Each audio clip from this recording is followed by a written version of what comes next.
पुनरेहि वाचस्पते देवेन मनसा सह वसोऽस्पतिनिरमय मय्येवास्तु मय्येषुतं मय्येवास्तु मय्येषुतम्।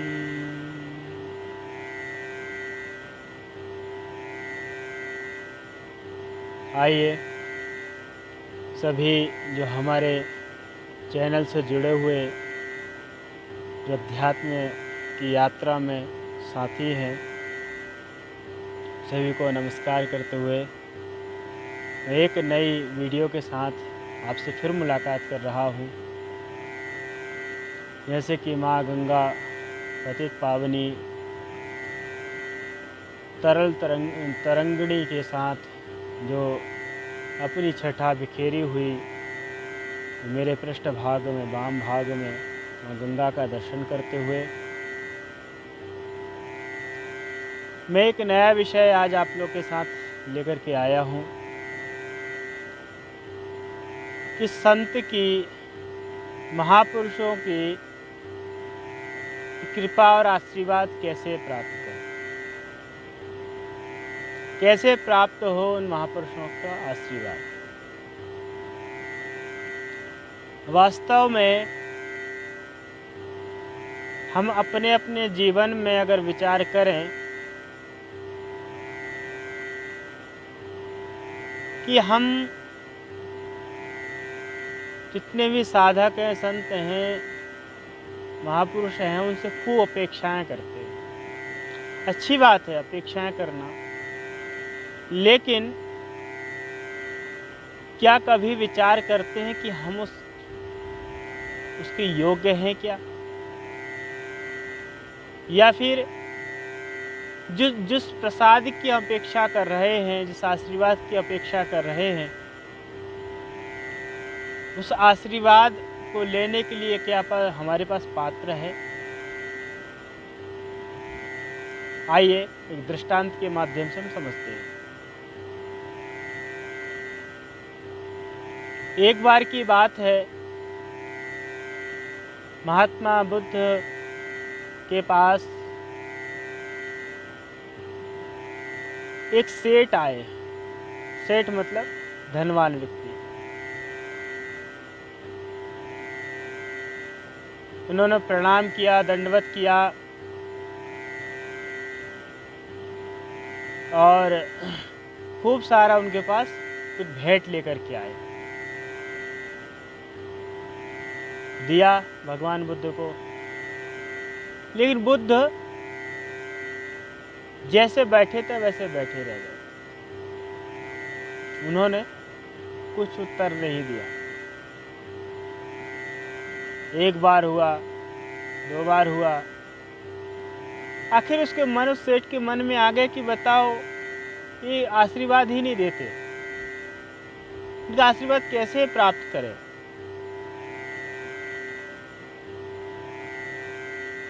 किसी व्यक्ति, उनके किसी मित्र ने सलाह दिया कि संतों का आशीर्वाद ऐसे प्राप्त नहीं किया जाता।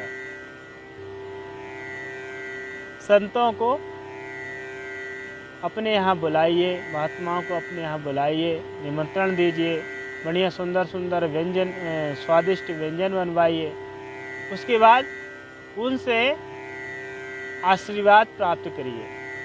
तो सेठ ने कहा ठीक है, ऐसा भी हम कर लेते हैं, आशीर्वाद चाहिए। महात्मा बुद्ध, भगवान बुद्ध को निमंत्रण पहुंचाया गया। सेठ स्वयं गए, धनवान व्यक्ति थे वो स्वयं गए। बोले कि प्रभु फलाने फलाने दिन का भोजन हमारे यहाँ है। उन्होंने कहा ठीक है, स्वीकार लिया। बुद्ध तो एक भिक्षुक थे और भिक्षुक की भांति ही वो भिक्षार्जन करते थे, लोगों के यहाँ जाते थे। लेकिन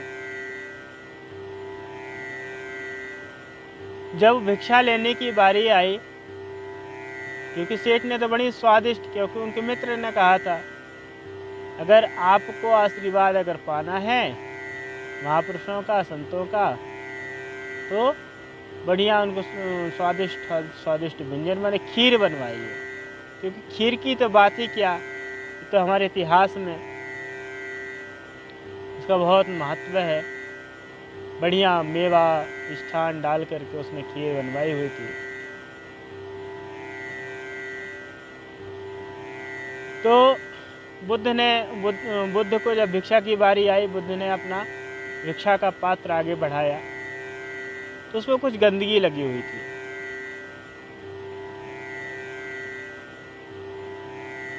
तो बुद्ध ने जब भिक्षा का पात्र आगे बढ़ा रहा, भिक्षा नहीं डाल रहा हूँ, बोले कि इसमें तो गंदगी है, उसको साफ कर लो। तो बुद्ध ने कहा कि डालो। बोले हम इसमें कैसे डाल दें? बोले भाई तुमने हमको बुलाया, मैं तुम्हारे यहाँ पर आया।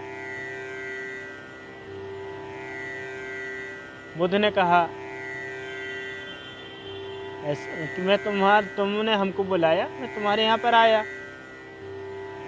और तुम्हारा काम भिक्षा देना। बोलते हैं वो सेठ बोलता है जिसने अपने यहाँ भिक्षा के लिए बुलाया बुद्ध को, बोलते कि इतनी कीमती खीर, कितना बढ़िया, इसमें बिल्कुल दूध को औंटा गया है, उसमें बढ़िया बढ़िया मेवे डाले गए हैं, मिष्ठान डाला गया है, इस कीमती खीर में आपके गंदे पात्र में कैसे डाल दूं? बुद्ध ने कहा कि तुमने खीर बनाया, क्योंकि बुद्ध तो जानते थे कि अभिलाषा क्या है, महापुरुष हैं। तो बुद्ध की अभिलाषा, बुद्ध ने उस व्यक्ति की अभिलाषा को जाना कि आशीर्वाद के लिए, और ऐसे लोग बुलाते हैं। क्योंकि भगवान श्री कृष्ण गीता में भी कहते हैं कि तद्बुद्धि प्रणिपातेन परिप्रश्नेन सेवया, कि सेवा करो संत महापुरुषों की, उन दिव्य दृष्टा जिन्होंने तत्व से उस ब्रह्म को या फिर अपने अंदर शांति का अनुभव किया है, उनसे उनकी सेवा करो, फिर प्रेम से उनसे प्रश्न पूछो। अरे परंपरा रही हमारी। तो जब उसने कहा कि अपनी खीर, कीमती खीर में कैसे आपके पात्र में डाल सकता हूँ, तो बुद्ध ने भी कहा कि जो अपेक्षा से तुमने हमको बुलाया है, तो तुम्हारी खीर बनाई हुई बड़ी कीमती हो गई, लेकिन मैं अपना कीमती आशीर्वाद कैसे तुमको दे सकता हूँ, ये तुम्हारा पात्र ही शुद्ध नहीं है।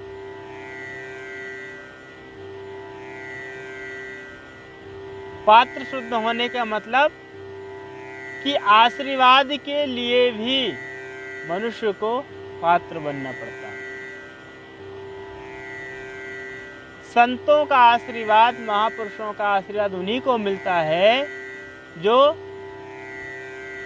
अपने आप में पात्र हैं, उसके योग्य हैं, सबको नहीं मिलता। इसलिए जब माँ किसी संत के पास जाएं, अपने अभिमान को त्याग करके जाएं। अपने अंदर की जो व्यर्थ की चेष्टाएं हैं, व्यर्थ की आकांक्षाएं हैं, इनको त्यागिए, तब उन महापुरुषों के पास जाइए। तद्बुद्धि प्रणिपातेन परिप्रश्नेन सेवयाः उपदेक्षन्ति ते ज्ञानम, फिर वो उपदेश करेंगे ज्ञान का उपदेश। यही तो आशीर्वाद है। आशीर्वाद का मतलब कि हमारे अंदर जो उठ रहे शंकाएं हैं, उनका समाधान होना। लेकिन आजकल आशीर्वाद के रूप में क्या करते हैं लोग? 10 रुपये किसी मंदिर में या फिर किसी महापुरुष के पास जाएंगे, 10 रुपये 50 रुपये 100 रुपये चढ़ाएंगे और बोलेंगे महाराज आशीर्वाद दो, हमारा ये काम बन जाए। कामना से परिपूर्ण और व्यर्थ की चेष्टाएं, व्यर्थ की कामना। कामनाओं के ऊपर भी निर्भर करता है हम किस कामना के पात्र हैं। इसलिए कभी भी किसी महापुरुष के पास जाएं तो निराभिमानी होकर के, अहंकार का त्याग करके,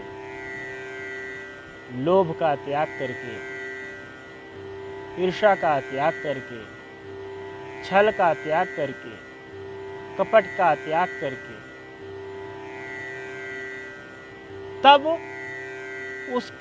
उस आशीर्वाद के पात्र हो पाओगे। उसी प्रकार इस प्रकार बुद्ध ने शिक्षा दी कि जब बुद्ध का पात्र में कुछ लगा हुआ था, मैल लगा हुआ था, मिट्टी लगी हुई थी, उस पात्र में वो खीर डालने से मना कर दिया। क्यों? क्योंकि उसकी कीमती खीर खराब हो जाएगी। यह चिंता थी। लेकिन जब हम महापुरुषों के पास जाते हैं तो उनका कीमती कितना उनका पुरुषार्थ होता है। ध्यान से, तप से, साधना से जीवन को क्षण क्षण वो जीते हैं। वो कीमती आशीर्वाद कैसे उस व्यक्ति को दे दें? बुद्ध ने तो यही बोला कि तुम्हारी खीर कीमती है, लेकिन मेरा भी तो आशीर्वाद कीमती है। पहले अपने कटोरे को तो साफ करिए, पहले अपने पात्र को तो साफ करो, तब तो तुमको आशीर्वाद मिलेगा। तो हम शुद्ध हो, हम पवित्र भाव, हमारे अंदर पवित्र भाव हो, हमारे अंदर पवित्र विचार हो, इस भावना के साथ, इस भावना के साथ हो करके पवित्र भावना, पवित्र विचार, पवित्र चेष्टाओं को लेकर के संत महापुरुषों के शरण में जाएं, तब वहाँ से उन महापुरुषों का आशीर्वाद प्राप्त होगा। ऐसे आप सब इस दृष्टांत के माध्यम से प्रेरणा लें और स्वयं पात्र बने, और उन महापुरुषों का वास्तव में आशीर्वाद मिलता है, लेकिन हमको पहले पात्र बनना पड़ेगा। जैसे कि कोई अगर बोले कि मैं गुरु बनना चाहता हूं, तो शिष्य बने बिना गुरु नहीं हो सकता। पहले उसको शिष्य बनना पड़ेगा, मतलब जिज्ञासु बनना पड़ेगा, तब वो उस उपाधि के योग्य हो पाएगा। उसी प्रकार जब हम आशीर्वाद की अपेक्षा करते हैं, वरदान की अपेक्षा करते हैं, तो हमको वैसे पात्र बनना पड़ेगा, वैसे तप करना पड़ेगा, वैसे पुरुषार्थ करना पड़ेगा।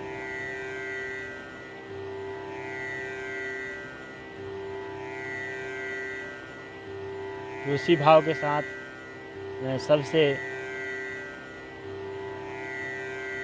यह निवेदन करूंगा कि सब अपने अपने पात्र को साफ करें, उनका जो काम, क्रोध, लोभ, मोह, ईर्ष्या, द्वेष आदि जो मैल है उसको हटाएं, और अमृत स्वरूप जो भगवान का प्रसाद है, इस ज्ञान श्रृंखला के माध्यम से, हमारे ऋषियों के माध्यम से, हमारे गुरुओं के माध्यम से, महापुरुषों के माध्यम से आप लोगों को मिलता रहे, और आप नित्य नए आनंद को, अपने स्वयं के अंतःहृदय के आनंद को बढ़ाएं। यही कामना के साथ मैं सभी से विदा लेता हूं, और यह इस चैनल को शिवो हम शिवानंदो हम जीव से ब्रह्म होने का जो एक सामर्थ्य है हर प्रत्येक जीव में, प्रत्येक मनुष्य में, उस सामर्थ्य को बढ़ाएं, और हमारे साथ आइए, हम सब साथ मिलकर के इस आध्यात्मिक यात्रा को आगे बढ़ाते हैं, और नित्य नए आनंद के साथ, नित्य नए अनुभव के साथ आपसे मिलते रहेंगे। हरि ओम।